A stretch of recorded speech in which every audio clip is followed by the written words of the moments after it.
Pada kesempatan kali ini, Bu Aris akan menyampaikan terkait mata kuliah memberikan dukungan ventilasi dengan big valve mask. Ya, di antara mahasiswa mungkin semuanya sudah sering mendengar ataupun mungkin bahkan pernah melihat atau mungkin pernah di rumah sakit itu melakukan tindakan terkait dengan pemberian dukungan ventilasi menggunakan big valve mask. Sebelum kita lebih jauh membahas terkait dengan BVM, kita akan mengetahui terlebih dahulu bahwa dengan memberikan dukungan ventilasi dengan menggunakan big valve mask ataupun BVM, ini berarti menggunakan alat medis untuk membantu seseorang yang tidak dapat bernafas dengan efektif atau berhenti bernafas sama sekali. Nah, BVM di sini adalah merupakan perangkat yang terdiri dari masker, kantong atau bag, dan katup atau valve yang dirancang untuk memberikan ventilasi positif kepada pasien yang mengalami kesulitan bernafas atau mengalami henti nafas. Jadi di sini yang namanya BVM itu adalah suatu alat yang digunakan untuk memberikan nafas kepada pasien, di mana nantinya alat ini akan memberikan nafas buatan kepada pasien supaya pasiennya itu bisa bernafas dari kesulitan bernafas atau mungkin terjadi henti nafas. Kemudian yang perlu kita ketahui terkait dengan elemen big valve mask atau BVM adalah yang pertama, dari segi kantongnya terlebih dahulu. Dari segi kantongnya terlebih dahulu, kantong ini dipegang oleh petugas dan dipompa untuk memberikan udara atau oksigen ke paru-paru pasien. Yang kedua adalah katup atau valve-nya. Nah, katup ini mengontrol aliran udara dari kantong ke pasien dan mencegah udara yang sudah diberikan kembali keluar dari kantong. Jadi yang namanya valve-nya nanti akan menutup jalan nafas supaya nantinya udara bisa masuk ke dalam paru-paru dengan efektif. Yang ketiga elemennya adalah masker. Masker di sini adalah merupakan bagian yang menutupi hidung dan mulut pasien, di mana masker itu dirancang agar dapat membentuk segel yang baik di wajah pasien. Nah, masker ini nantinya itu akan menjadikan wajah pasien itu terkunci.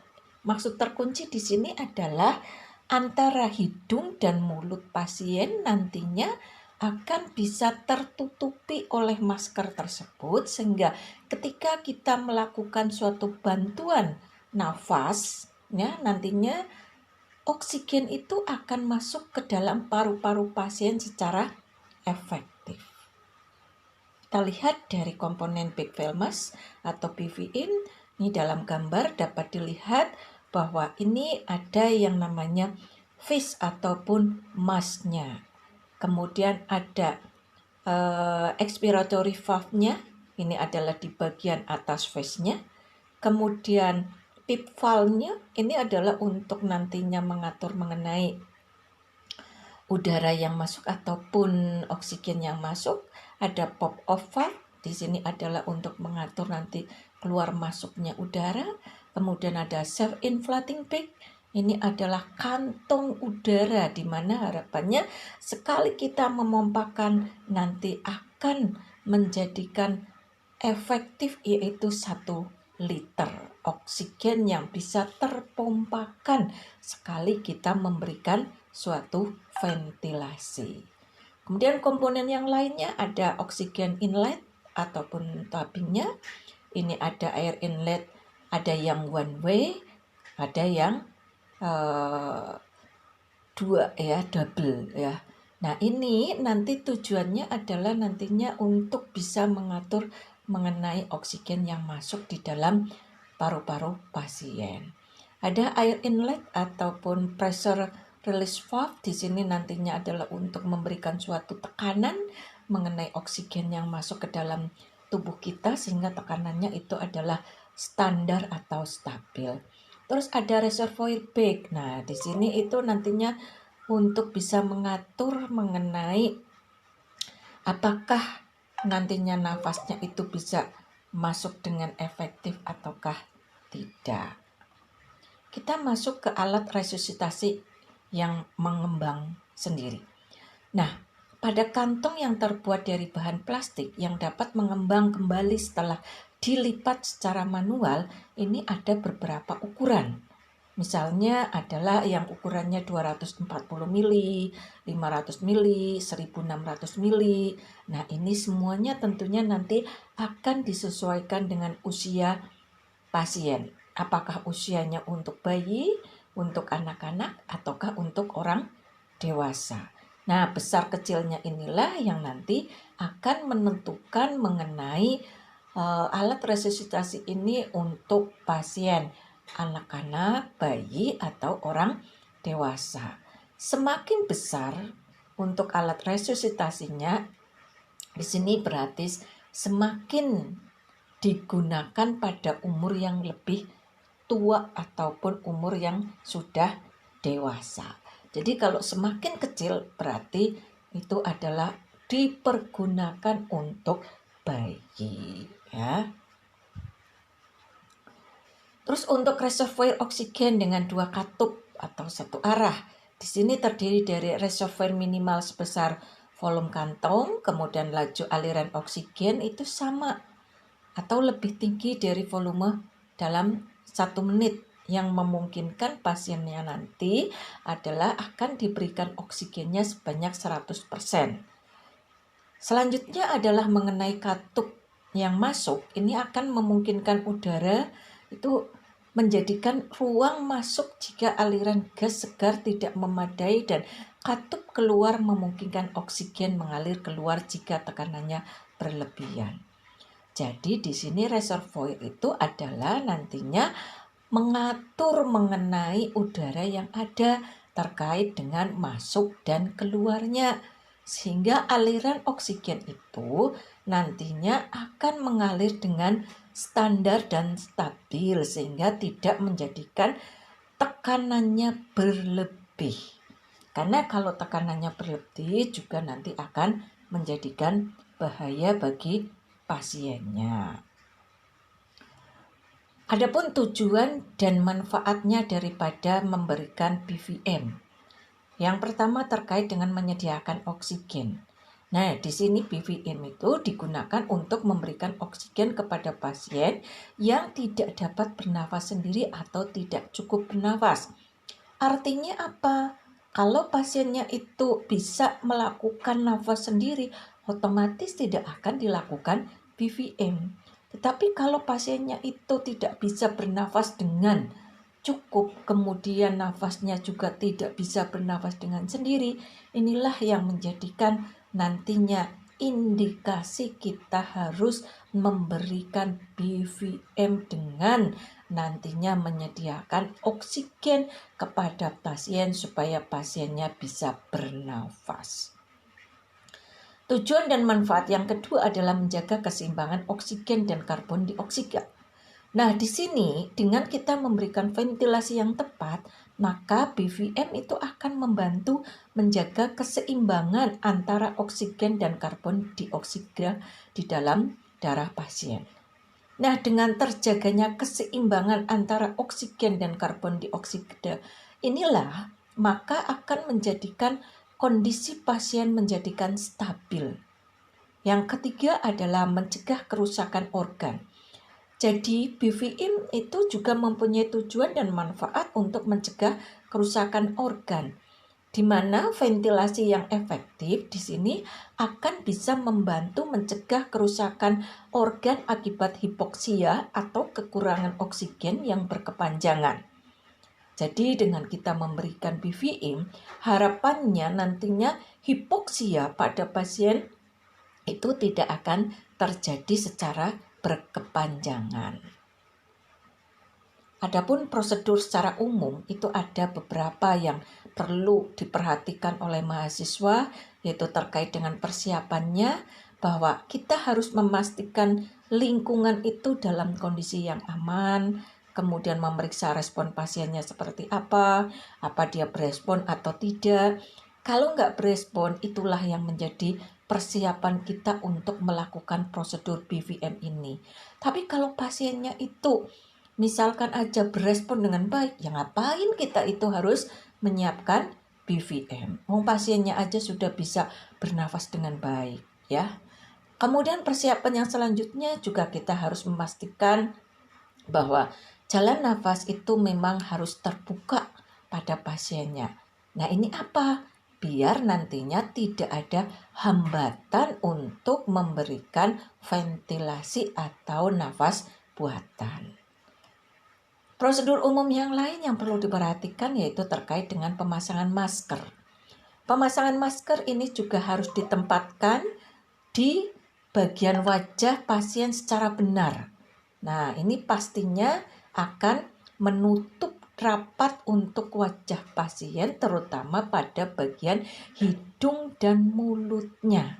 Sehingga kalau pemasangan masker ini itu benar, maka nanti akan menjadikan ketika kita memberikan prosedur BVM, tentunya nanti nafas buatan ataupun oksigen yang masuk ke dalam pasien itu tentunya akan masuk ke dalam paru-paru pasien secara efektif. Tetapi ketika kita pemasangan maskernya itu nggak benar, maka memungkinkan oksigen itu tidak bisa masuk efektif ke dalam paru-paru pasien. Mungkin bisa saja nantinya masuk ke dalam lambung atau bisa saja keluar. Itu. Jadi dari mas yang ada itu nantinya di sini itu ada kebocoran sehingga belum sampai ke dalam paru-paru, masih di wajah itu sudah terjadi suatu kebocoran. Nah, inilah yang tidak diinginkan karena nantinya bisa mengakibatkan pemberian oksigennya tidak adekuat. Prosedur umum yang lain yang perlu kita perhatikan adalah terkait dengan memberikan ventilasi. Di sini ketika kita menekan kantong dengan lembut dan juga konsistensi yang memberikan udara atau oksigen ke paru-paru pasien itu dengan baik, untuk naik turun dadanya juga kita perhatikan dengan baik, sehingga apabila memang terjadi naik turun dada itu berhasil, maka ini yang dinamakan adalah bahwa kita berhasil melakukan suatu ventilasi terhadap pasiennya. Dengan demikian, dapat dikatakan bahwa kita berhasil menolong pasiennya.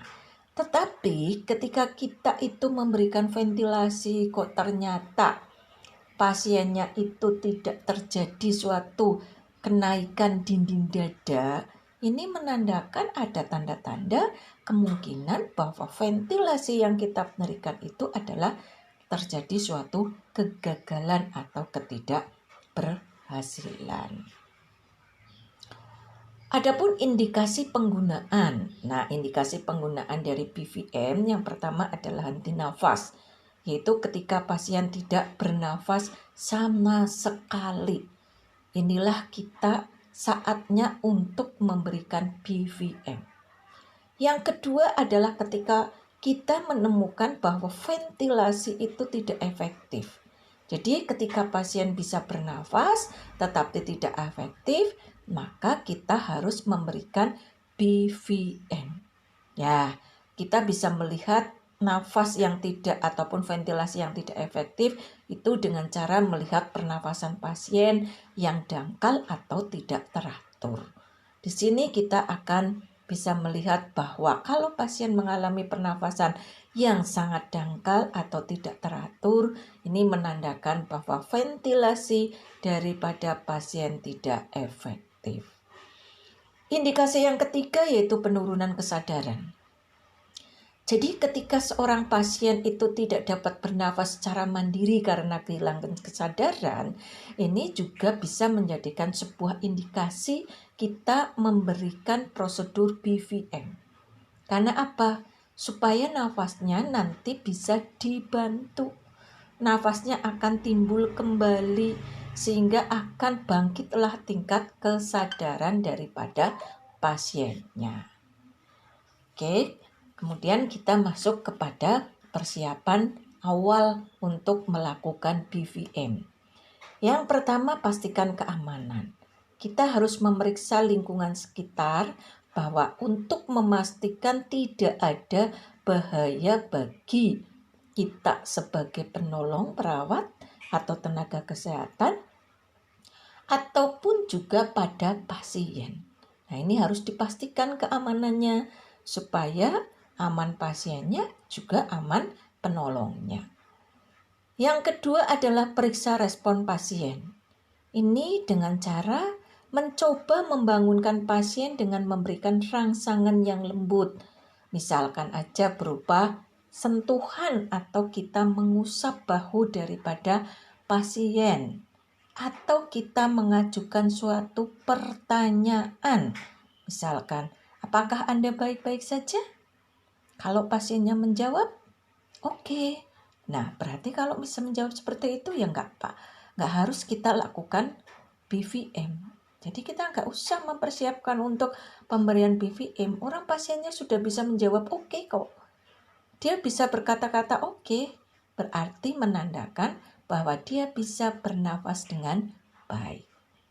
Yang ketiga, untuk melakukan tindakan BVM, persiapan awalnya adalah kita harus melakukan periksa jalan nafas. Kita pastikan bahwa pasien itu adalah tidak responsif dengan cara memastikan jalan nafas itu terbuka. Misalkan aja adalah kita gunakan teknik head till chin lift atau jaw thrust atau mungkin Heimlich maneuver ya. Itu juga bisa saja nanti untuk tujuannya adalah membuka daripada jalan nafas. Yang sering kita lakukan adalah terkait dengan head till chin lift ataupun jaw thrust. Nah, head till chin lift itu dilakukan sebaiknya adalah pada pasien-pasien yang tidak mengalami cedera servikal. Sementara kalau jaw thrust itu adalah kita lakukan apabila pasiennya terjadi kemungkinan ada tanda-tanda cedera servikal atau ada trauma di leher. Nah, ini yang mahasiswa dan mahasiswa harus perhatikan terkait dengan persiapan awal. Selanjutnya adalah mengenai persiapan backfill mask atau BVM-nya. Dari segi persiapan alat, kita harus memastikan bahwa BVM dalam keadaan bersih dan juga berfungsi dengan baik. Pilih ukuran masker yang sesuai dengan ukuran wajah pasien. Nah, untuk menentukannya ini biasanya kita juga melihat dari umur daripada pasien. Apakah kategorinya bayi, anak-anak, ataukah kategori orang dewasa? Karena untuk ukuran maskernya akan berbeda. Kemudian dalam kerangka persiapan BVM-nya kita juga harus memastikan adanya hubungan oksigen, di mana bila tersedia nanti kita bisa menghubungkan untuk BVM-nya, masnya ke dalam sumber oksigen dan diatur aliran oksigennya sesuai dengan rekomendasi. Pada pasien-pasien yang diberikan BVM dengan menghubungkan ke dalam oksigen yang ada, biasanya standar yang diberikan itu adalah 10 sampai dengan 15 liter per menit untuk oksigennya. Nah, ini untuk bisa diperhatikan nantinya berbeda dengan pemberian nasal kanul. Kalau nasal kanul itu adalah standarnya 2 sampai dengan 4 liter.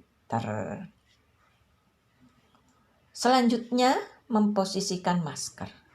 Posisikan masker itu dengan cara ditempatkan maskernya yaitu di atas hidung dan mulut pasien.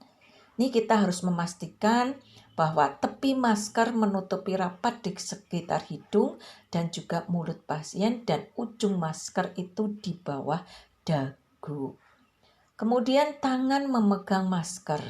Nah, ini gunakan satu tangan untuk memegang masker di tempatnya dan memastikan ada segel yang baik dengan wajah pasien. Maksudnya posisi ada segel yang baik dengan wajah pasien adalah tangan kita itu mengunci daripada BVM-nya ini, yaitu dengan yang dinamakan kunci C, yaitu antara telunjuk jari dan juga ibu jari yang nantinya menekan pada bagian atas masker untuk mengantisipasi supaya tidak terjadi kebocoran daripada oksigennya. Terus bagaimana cara memberikan ventilasinya? Cara memberikan ventilasinya di sini kita harus melakukan beberapa teknik. Yang pertama dengan teknik memegang masker, yaitu dengan satu tangan memegang masker, gunakan tangan yang lainnya untuk memampatkan kantong atau bagnya secara perlahan dengan konsisten. Kemudian untuk teknik pompanya, kita tekan kantong BVM dengan tekanan yang cukup untuk membuat dada pasien naik. Kemudian ventilasi harus diberikan dengan durasi sekitar 1 detik per nafas. Jadi iramanya seperti irama jarum jam. Tak, tak, tak, tak. Nah, itu seperti itu. Begitu juga untuk pemberian ventilasinya ini. Yang ketiga adalah kita harus memeriksa efektivitas. Ini kita harus pastikan dada pasien naik dengan setiap ventilasinya. Kalau misalkan tidak terjadi suatu kenaikan, kita juga harus memeriksa posisi masker dan memastikan jalan nafas itu tetap terbuka. Inilah kita teknik untuk bisa memberikan ventilasi yang efektif kepada pasien. Terus bagaimana untuk pemantauan dan penyesuaiannya? Cara pemantauan dan penyesuaiannya itu dilakukan dengan monitor respon pasien, di mana kita harus memperhatikan mengenai tanda-tanda vital pasien, kemudian ada pergerakan dada, warna kulit, dan juga frekuensi nafas. Ini semuanya dari tanda-tanda vital pasien, pergerakan dada, warna kulit, dan frekuensi nafas menunjukkan apakah respon pasien nanti ke arah yang lebih baik ataukah ke yang kurang baik. Contoh, kalau tanda-tanda vitalnya menuju kepada tanda-tanda vital yang normal, pergerakan dadanya juga naik turunnya adalah stabil, warna kulitnya tidak pucat, kemudian frekuensi nafasnya teratur, berarti ini mengarah kepada respon pasien yang baik.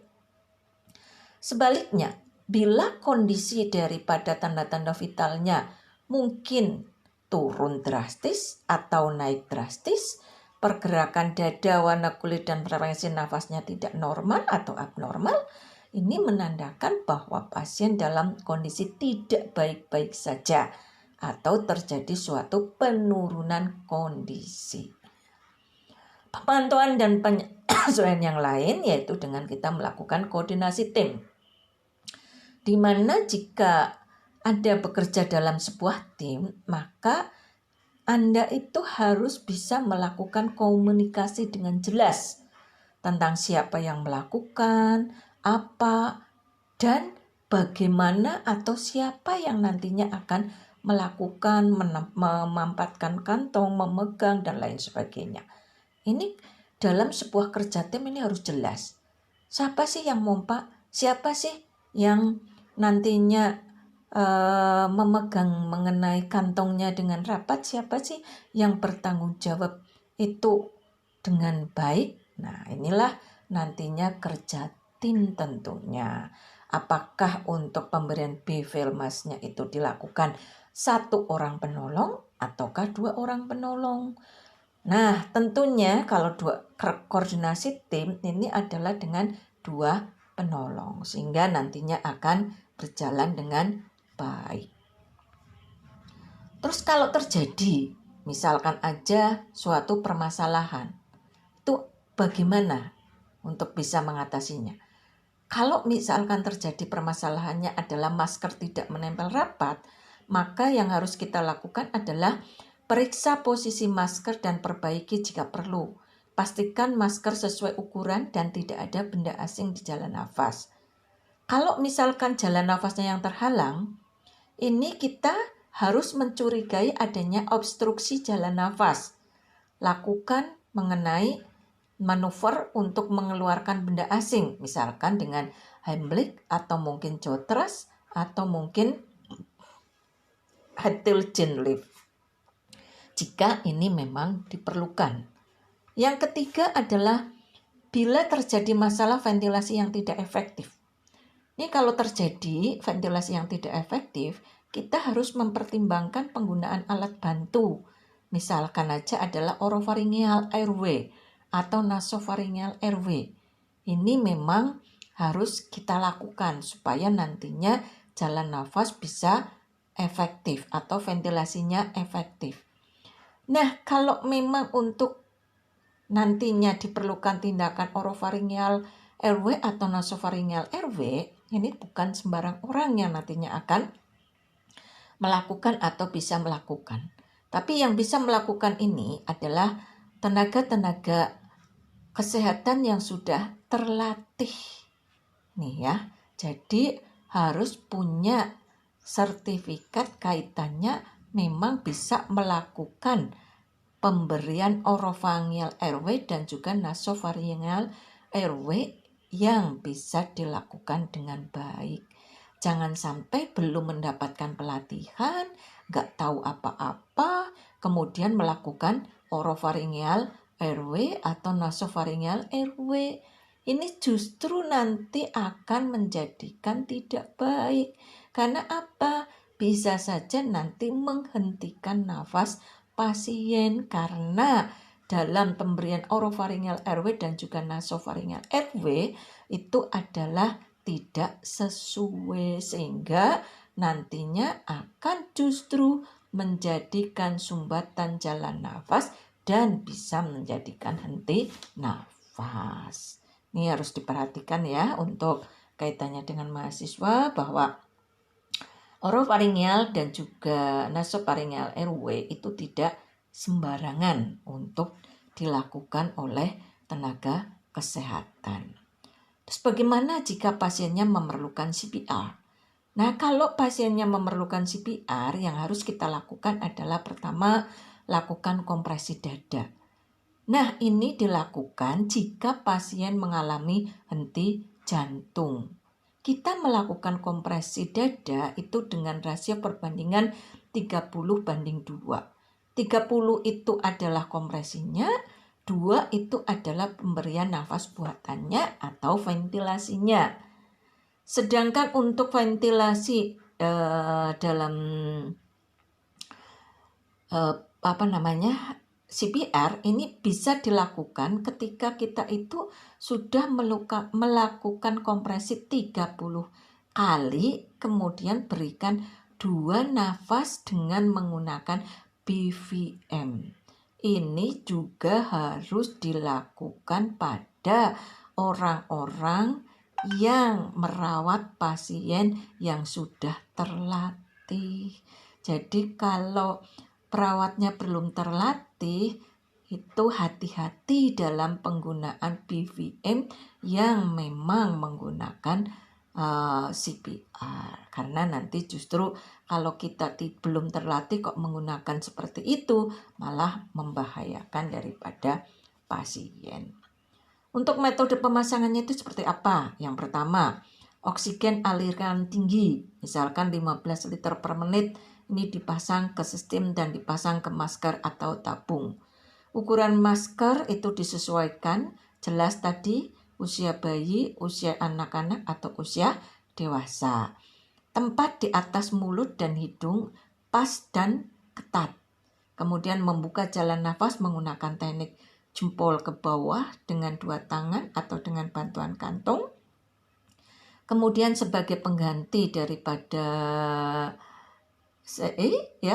kita itu harus melakukan dengan cara memegang satu tangan yang kurang efektif untuk memastikan potensi jalan nafas. Nah, ini pegangan ini biasanya dengan kita membentuk huruf C. Nah, ini bisa nantinya baik itu pasien yang terpasang OPA maupun pasien yang tidak ataupun terpasang atau tidak terpasang NPA. Terus kantong ini digunakan untuk menyalurkan oksigen ke pasien yang bernafas spontan atau kantong ini dikompresi untuk memberikan ventilasi secara manual melalui masker atau tabung. Nah, ini itu harus diingat, berarti ketika kita itu melakukan suatu tindakan pembebasan jalan nafas, misalkan aja dengan jotras, kita harus memperhatikan terkait dengan dorongan rahang, saluran udara, bekerja sama, dan tekanan peralatan. Serta nanti kita harus menggunakan ini adalah pada kecepatannya adalah kurang dari 12 kali per menit dengan menggunakan tekanan yang rendah terlebih dahulu. Ini untuk metode pemasangan BVM. Adapun komplikasinya, itu pasien bisa mengalami hiperventilasi, kemudian bisa mengalami nantinya terjadi suatu ketidakpasan di dalam ventilatornya sehingga menjadikan paru-parunya itu tidak dapat mengukur kepatuhan paru-paru. Kemudian segel yang buruk ini terjadi jika pegangan C satu tangan digunakan. Kemudian bisa juga terjadi distensi lambung, aspirasi, klaustrofobia, atau mungkin bisa saja terjadi sekresi dan kelembapan yang dihembuskan yang bisa menyebabkan nantinya disfungsi katup pernafasan dan peningkatan resistensi terhadap ekspirasi. Resiko barotrauma ini bisa juga terjadi. Terus bisa juga terjadi aliran gas bebas yang tinggi tidak digunakan. Lah, ini juga bisa terjadi nantinya akibat karena kegagalan peralatan. Misalkan aja contohnya adalah terkait dengan perakitan yang salah. Oke, itu yang bisa Bu Aris sampaikan. Nanti terkait dengan teknik pemasangannya Anda bisa lihat dari link yang Bu Aris kasihkan. Sekian dari Bu Aris. Semoga apa yang Bu Aris sampaikan terkait dengan mengenai pemberian dukungan ventilasi dengan big valve mask itu akan bisa menjadikan tambah pengetahuan dan keilmuannya yang bermanfaat. Demikian dari Bu Aris, terima kasih atas perhatiannya. Mohon maaf kalau memang ada kesalahan, kekeliruannya dan kurang berkenannya. Terima kasih. Billahi taufiq wal hidayah. Assalamualaikum warahmatullahi wabarakatuh.